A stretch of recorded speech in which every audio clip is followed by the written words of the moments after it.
बलिया के एक गांव में 20 साल की एक लड़की का शव पेड़ से लटकता मिलता है। गांव के किनारे लगे जामुन के पेड़ से लड़की का शव हवा में झूल रहा था, जमीन से 6 फीट ऊपर, हाथ पीछे की ओर बंधे हुए। जैसे किसी की नज़र इस जामुन के पेड़ पर पड़ी, गांव में एक अजीब सी बेचैनी फैल गई। जिसने भी उस लाश को पेड़ से झूलते देखा, उसका कलेजा कांप उठा।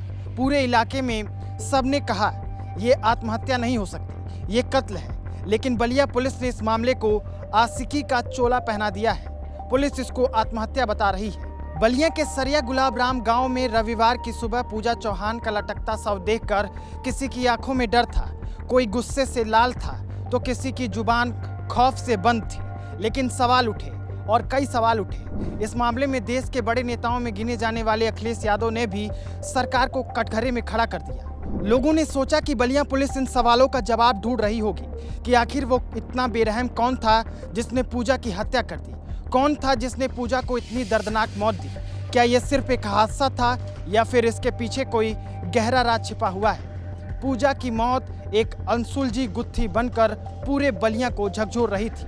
लेकिन 6 दिन बाद जिले के कप्तान ने जो बातें बताई, जो दावे किए, वो और भी चौंकाने वाले निकले। जो भारतीय सेना में कार्यरत है, जैसा बताया गया है, उससे बहुत ज़्यादा बात होती थी। उसमें बहुत सी रिकॉर्डिंग्स प्राप्त हुई। उसके आधार पर अभी तक ऐसा प्रतीत हो रहा है कि ये घटना आत्महत्या की तरफ जो है पूरा इंगित कर रही है। पुलिस अधीक्षक ओमवीर सिंह के मुताबिक पूजा चौहान ने आत्महत्या की होगी और इस काम के लिए उसने YouTube वीडियो देखकर फांसी लगाने का तरीका सीखा।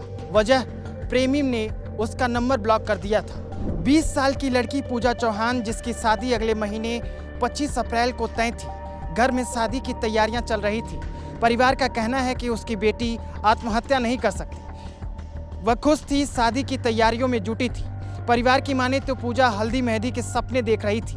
लेकिन आखिर उसने आत्महत्या की तो सवाल उठता है कि उसे आखिर ऐसा क्या दर्द मिला कि उसने अपनी जिंदगी ही खत्म कर दी, या फिर ये कहानी कुछ और ही है।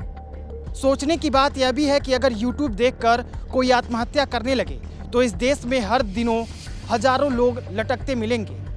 लेकिन सवाल यह भी है कि ऐसे वीडियोस YouTube पर कैसे और क्यों हैं। पुलिस कह रही है कि पूजा को इस कदर प्रेमी के नंबर ब्लॉक करने से सदमा लगा कि उसने जान दे दी। अगर यही सच होता तो उसके हाथ पीछे कैसे बंधे थे? क्या उसने YouTube से पीछे हाथ बांधकर फांसी लगाना भी सीख लिया था? मामले में कुछ और पॉइंट्स भी हैं। पहला तो यही कि अगर यह आत्महत्या थी तो हाथ पीछे कैसे बंधे थे? किचन में आटा और अस्त व्यस्त बर्तन क्या इशारा करते हैं? कहीं यह ऑनर किलिंग का मामला तो नहीं? ऐसा तो नहीं कि पूजा प्रेम में थी तो परिवार ने ही कुछ ऐसा कर दिया हो? पुलिस अधीक्षक ने जिस सेना के जवान की बात कही है, कहीं उसने ही तो यह नहीं करवाया?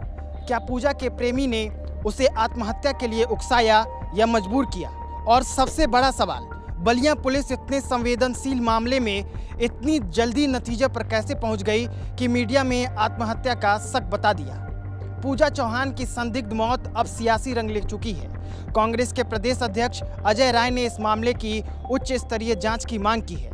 अखिलेश यादव भी 30 मार्च को बलिया पहुंचने वाले हैं। सवाल सिर्फ पूजा की मौत का नहीं है। अगर यह हत्या है तो सवाल उस सिस्टम का है जो बेटियों को सुरक्षा नहीं दे सकता। जब सरकार करोड़ों रुपए खर्च करके इस बात का प्रचार कर सकती है कि यूपी अपराध मुक्त हो गया है, तो बेटियों की सुरक्षा के लिए कोई ठोस कदम क्यों नहीं उठाती? परिवार ने मुख्यमंत्री योगी आदित्यनाथ से इस मामले की सीबीआई जांच करने की गुहार लगाई है। उनका साफ कहना है कि बलिया पुलिस से उन्हें कोई उम्मीद नहीं बची। हमें सच्चाई बिल्कुल नहीं लग रही है और हम सीबीआई जांच की मांग रखते हैं। हम चाहते हैं कि इस घटना को सीबीआई जांच से एक बार चेक कराया जाए। हाथ पीछे बांध करके और 20 फीट ऊंचा पेड़ पर चढ़ करके और आत्महत्या कर ले कोई, सरासर गलत है। साथ पहले जो है हत्यारे लगता है कि दुष्कर्म किए होंगे, हाथ पीछे बांध करके और गला दबा करके और पेड़ पर लटका दिए होंगे। हम चाहते हैं कि न्याय मिले, दोषियों को कड़ी से कड़ी सजा मिले।